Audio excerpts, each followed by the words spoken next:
Dr. Babasaheb Ambedkar Open University.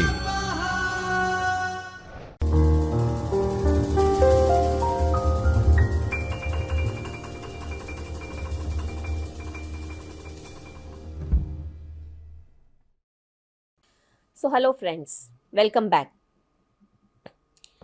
Today again we are here to discuss upon action research, which we were continuing from the last 3 sessions. So coming back to the point, we were discussing about the stages of action research.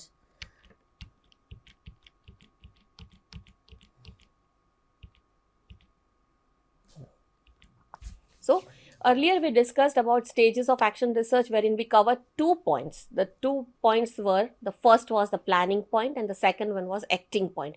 We were talking about the acting point where we were discussing about the data collection practices. Now what exactly data collection was? What we discussed earlier was data collecting in 2 different types. This is just to make you remember what we discussed earlier. The 2 main types where data is to be collected. The first one was observation technique, where we observed and collect, that is indirect data collection, where we don't have to involve the samples to answer or respond to what we want to say. Then the second type was data collection through asking them. Data collection through asking them means which included interview schedules, that included your questionnaire schedules, that included open-ended questionnaires, that included closed-ended questionnaires, and interview panel or different type of people were to be interviewed. So that was including or involving the participants or the target groups or the samples in answering or responding to what is exactly to be done or what information is to be collected.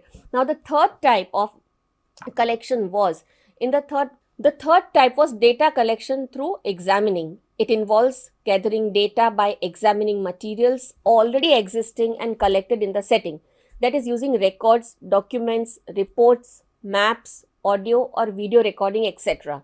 Let us discuss an example of this type of data collection through action plan or implementation. Collection of data regarding pre-knowledge and existing adoption of status of what subjects with the help of prepared interview schedules. Implementation of action plan. This is the third planned stage where the selected villages, we were discussing about the selected villages. The 3 strategies can be interpersonal extension strategy, ICT enabled extension strategy, combination of interpersonal and ICT enabled strategy. Now collecting data after implementation of these kind of strategies or these kind of activities which were targeted. Now collecting of data related to post knowledge and latest adoption status with the help of interview schedules after giving interventions. Now what does this mean? This means that first what we discussed was collecting data before first hand information, then we are giving certain practices to be implemented, they have to do, and then you collect the data. So 3 different types of data collection techniques were introduced or included in the acting or action plan of the stage, which was the second stage of the action project. You collect data by observation, you collect data by interviewing or observing or asking people, that is involving or including the participants or samples. And the third one was by examining or intervening beforehand and afterhand, after giving certain facilities to them. What is the change? Which basically was expected when we talk about the action research or action project kind of a thing. Now, after talking about these 2 stages, let us move to the third stage of the observation technique. The third stage was observation technique, where you have to observe, analyze and reflect on what the data you have collected are telling you about the situation. Now you have to find out or observe what is collected. Like in the earlier data collection part, we talked that you have to use some records. You have to use some information which is there in a project or which is there in the data collection before, or first hand information which is there in the form of numbers, figures, counts, whatever. Now that information is to be included, that information is to be observed after collecting. You have to analyze, you have to read, you have to find out what is happening or what exactly that observation says or the collected data says. Now, this step involves the analyzing the data collected and used by us, and we have to discuss. You have to use the findings with the co-researcher for better interpretation and for the preparation of the report of the study. The data can be analyzed through qualitative and quantitative methods. Now, we all know what qualitative and quantitative methods are. Still, let us discuss. The quantitative method means using of descriptive statistics such as percentage, range, frequency, average. What happens, in quantitative research or quantitative method, what we have to do is that in quantitative, number or numeric figure is to be given. Now, if you ask that out of 40 houses or out of 3 villages, 40 houses in each village, 30 houses used best practices for cleanliness or for hygiene practices, 10 were not using. So what you will do is you will give the numbers: 30 in one village, 20 in one village, maybe 10 or 20 or 25, whatever the figure is. Then you convert them into numbers, you convert them into percentages, you convert them into frequencies or range. What is range? Range means you have to give quantitative analysis. Like in a village, if you want to say that in particular village, the age group of 10 to 12 years or 10 to 15 years were this many percentage of population, 15 to 35 was this percentage of population, and 35 to 50 and 50 and above. So the range is given. You are giving the range of a particular area or particular place where you are living. In the range, you are showing that what is the existing situation. Frequency is the tendency of analysis. You have to give intensity indices for the frequency. You give intensity indices means these many out of, we all know the grading system, that out of 8 point or out of 10 point scale, the respondents were 5.3 ranging. The range was between 6, the frequency was 7. So you have to set the frequency for the responses or respondents, what they have responded. Now, if we talk about qualitative analysis is something which is subjective. In the subjective analysis, it gives rich information about the statements or the practices, what they are using, that can be very well defined in words, not in numbers. Quality is something we all know that we have to test it. We should know that how the quality is, what the quality is. If we talk about the example of qualitative analysis, observing stage in the water management study includes the analyzing the collected data. Now, how do we collect that data? That is related to the effect of all the 3 extension strategies with the help of appropriate statistical tools. This step consists of comparing the data related to knowledge level and adoption stages of the respondents before and after the implementation of the given extension strategies. For what? To determine that whether there was significant difference between the two before having and after implementation. This also includes the analyzing the difference of effectiveness in all used extension strategies. This is followed by discussing the findings with other people involved in same kind of research for better interpretation and preparation of the report of the study. This means that here you have to wait and give a pause, and you have to understand that what is the situation earlier, what is the situation later on. For that, the observation, the findings, the qualitative analysis, the way the positive reflection is there, that you have to just justify, that you have to observe. Because once the observation is done, you will be able to make them understand that how the situation has changed after the implementation of a particular target or the given set of exercise which the target group or which the sample did it perfectly or they executed it perfectly. They have to implement what was given, what was planned, what was acted, what was observed. Now, when we talk about observation in quantitative analysis, you know the exact figures, that these much percentage of the task is completed, this much percentage was lacking, this percentage of people were doing like what was expected, or this percentage of outcome was there from what was expected from a particular product or a particular situation. As in the example which was quoted, we were talking about the villages adopted. In the villages adopted, three different villages. That means there are three different target group or three different people with different mindset. With those mindset, what technology they adopted, how they adopted, whether they wanted to move further with that technology, whether they were happy using that technology, whether they were not. All the three villages cannot have same percentage of analysis. They cannot have the same percentage of qualitative analysis as well. So comparison was within the village, with village 1 to village 2, from village 2 to village 3, and from village 3 to village 1. So each and every village had its own observation, and with that observation they had to move further for the uh, uh, exact result part of the project. So moving towards the fourth stage of the research, fourth stage of the action project, which is reflecting. Reflection says that in reflecting stage, the first cycle of action research is evaluated and the process is revised if required. Then the new strategy is implemented and evaluated till the desired result is obtained. Now we have to wait for the desired result. So what we did, again we come to the example of water management.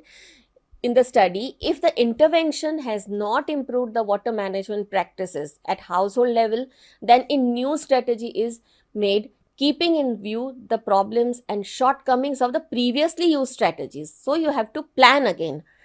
This change in action plan is implemented again in the real situation till the knowledge of people and adoption status of water management practices do not improve. That means they have to again revise and they have to again make a strategy and make them do the practice which had the loop or holes in their initial practices, and they will do it again, which is to be monitored by the researcher or by the participant or by the person who is actually performing the task. Now what is the role of researcher in action research? But before going to that, again we will revise the four stages what we were discussing about. The first was planning, then execution, that is acting, then observing and reflecting. Now talking about the reflecting part, reflecting is important because again, like planning, one was beginning and the last was completion. In the reflecting part, you have to analyze and reflect on what data you have collected are telling you about the situation. This is where the fourth stage completes, the first stage starts. Why the first stage starts? Because as we discussed in the example which was quoted, in each and every part the researcher has to be very much vigilant, because he or she is the one who is planning. After planning, what they are doing, they are executing, they are observing. After observing, they are reflecting what is observed. They are reflecting, they are discussing the quantitative or qualitative analysis done after the project is completed. And then, as discussed in the example, if we know that the desired result is not achieved, the desired practice is not adopted by the target group or the sample which you selected, or the change which was desired after adoption of a practice is as expected, you have to start from the scratch. You have to make one new decision, you have to make one new strategy, and from that strategy you have to make the implementation part done again by the samples of the study. They will study, they will perform the task, entire task they will perform again, and again you will see to the research reflection. You have to consider the reflection part as most important, because it is the core finding of the action research done. It is the core finding of the action which you expected to be done and the change which was expected after the action is undertaken, after the action is done. Now, if we talk about the role of researcher in action researcher needs to be a good planner, leader, catalyzer, facilitator, teacher, designer, synthesizer, reporter, listener, observer, and a learner. Why? Because it is a package of all these qualities that a researcher is considered to be an efficient researcher. This efficient researcher will lead to a proper scientific analysis which will lead to a very friendly and realistic analysis. If he is a good leader, if he's a good listener, if he's a good observer, if he's a good analyzer, he will be able to bring the desired change in the society. He will be able to bring the desired change, or what is the main objective or core heart of action research which is to be done. So a researcher always has to be very, very, very vigilant, very active, very scientific, to the point, good leader, good listener. Because while you have to being a good listener is as such a very good quality, we all know and we all say as well. If you listen to the problems, if you listen to the people, if you listen to the needs of the people, if you listen to the needs of the needs of your stakeholders rather, you come to know that what exactly the problem is, where exactly the gap or the bridge to be built is required. So, a researcher should have the qualities which we discussed. Also, a researcher may identify the problem, because he is the one who has to identify the problem and brings it to the attention of the stakeholders. They have to bring the change, they have to bring it to the notice of the stakeholders. But it is important that the problem is not just of the interest of the researcher, it should interest the stakeholders as well, because the problem is considered or taken to the stakeholders. The researcher stands alongside the stakeholders. He is not anymore an outsider, but an internal consultant. He has to behave like being an internal consultant or a part of the research or part of the problem of the stakeholders. This is very important to understand, friends. The problem or the research which you are going to do or which you are doing, it should not only interest or it should not only focus the researcher. Otherwise, what will happen? The findings, the approach of the study, the approach of the action research, or the changes or the practices which we want to improve, what will happen? That will act according to the mindset of the researcher only, where we need to understand that we have to focus the stakeholders. It is the stakeholders who will implement or execute your research. So they should, and they have to develop interest first. It should be their interest, it should be their capacity, it should be their they should feel like it's their own, the ownness should be developed.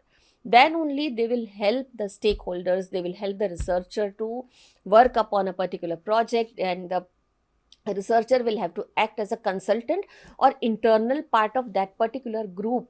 He or she cannot be an outsider and work for that particular research or for an area. Otherwise, nobody is going to work for you. They all will feel that we are doing it for the researcher, we are not doing it for our own self. It should not be so. The research should interest the stakeholders, it should give some benefit to the life of the stakeholders, and then the research execution can take place. There is a need for capacity building of extension personnel to meet evolving needs of rural people and for the satisfaction. For rural people, it is very much important to understand their living practices, to understand their their areas, their issues, and then accordingly we need to think, and then accordingly we need to plan. Rural research, rural action research is very difficult, because when we go to or when we touch a particular segment of the society, we all know that what happened, people or the target group or the sample should have that acceptance. If they don't have that acceptance, if they don't accept the base of your study, they don't expect them to be your own, they will not cooperate with you for your study. So it is very much important that they should be convinced, they should know that the researcher is part of their family. The researcher is part of their own lifestyle or their own livelihood, earning, living, improvement, benefit, whatever. But the researcher should be an integral part of the community or the people or the stakeholders where the research is taking place. Now let us discuss about the problems related to action research. When we talk about action research, handling of action research, stages of action research, how we should go about, definitely there will be certain problems which we need to deal with when we are talking about action research. So action research is difficult to carry out as compared to conventional research. It is very difficult because we have to deal with people, we have to deal with the people or person working with. Action research demands the participation of people in the process, but mobilization of people, encouraging their participation, is a very difficult task. It becomes difficult to work with people who are unwilling to participate because it happens. People at times they do not cooperate the way we wish them to cooperate. Different level of motivation and interest of the participants can also adversely affect the process of action research. Due to different interests of participants, it is difficult to meet the needs and expectation of everyone. This is very important again, that we have to meet the needs of everyone. We cannot. We have to consider the mindset of each and every person or sample. It is just not possible. So conventional research is something where people just have to go to a laboratory, go to a very 5-star kind of a setup and do the work in laboratories, do the research in laboratories. They don't have their field works, they don't have to go anywhere else. So it is very easy to deal with conventional research. But when it comes to action research, you have to deal with people, you have to deal with stakeholders, you have to deal with the uh, direct circumstances. And where we talk about people dealing with different mindset, dealing with different areas, dealing with different age groups, uh, each and every group or each and every circumstances cannot be very much feasible or possible or happier for us. So we have to tackle that situation, which becomes at times it becomes difficult for the action researcher. As action research is planned for a specific area or a specific problem, thus the cause, effect, and outcomes of it may not be generalized to the wider population. It is restricted to certain people.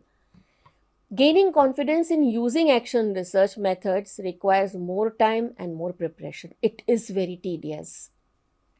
In academics, action research thesis is longer than a conventional thesis as it requires more compelling justification for what you do. That's very true. Action research process needs to be flexible as the research has to work with people. Thus, it can be called as a time consuming research project. Yes, it is a time consuming research project. It is not as easy as we talk about, like what happens, that research is dealing with people, it is dealing with different type of group of people, it is dealing with different category of people. They are not comfortable, feasible with us every time we want them to get connected, every time we want them what we think they have to do. It is not so. So while one point which we discussed was that it should be flexible, we have to be flexible with the time, we have to get set to the time of the target group or the sample which we are focusing upon. We cannot say that for our study I will come at 8 o'clock in the morning. No, they will deny to you. Morning we have our own tasks. Why should we cooperate you? Why should we talk to you? Why should we respond to your research? We are free during afternoon time, we are free during 4 o'clock, we are free during 9 o'clock at night, 10 o'clock at night. You have to adjust to the target group or sample you are dealing with. The thesis, when we talk about the thesis of conventional research, is less lengthier compared to the action research, because in action research you have you analyze two aspects every time. The one was the base from where you are starting. The other was after the implementation of what action, what exactly you were expected to do, or what exactly you were expected to bring the outcome of. Then what happened? You tried with one method, maybe that method failed. Then you tried with another method, maybe that method too failed. You tried with third method. The description of all the practices you have to include in the thesis. So what happens? First, second, third, the description goes, the data collection of the earlier part goes, then you have to give the actual implementation part, then reflection part, then again you started with the problem or strategy 2, strategy 3, and then you are coming to the findings part. So the findings part is also lengthier because there you include the change given by the people, there you include the change expected, which was expected or not, that change was given or not, what change came in their life, what change came in the adoption practices, the technologies, the various methodologies. You have to write in detail about everything. So these were the issues or problems, what we can say, which we discussed where we when we talk about action research.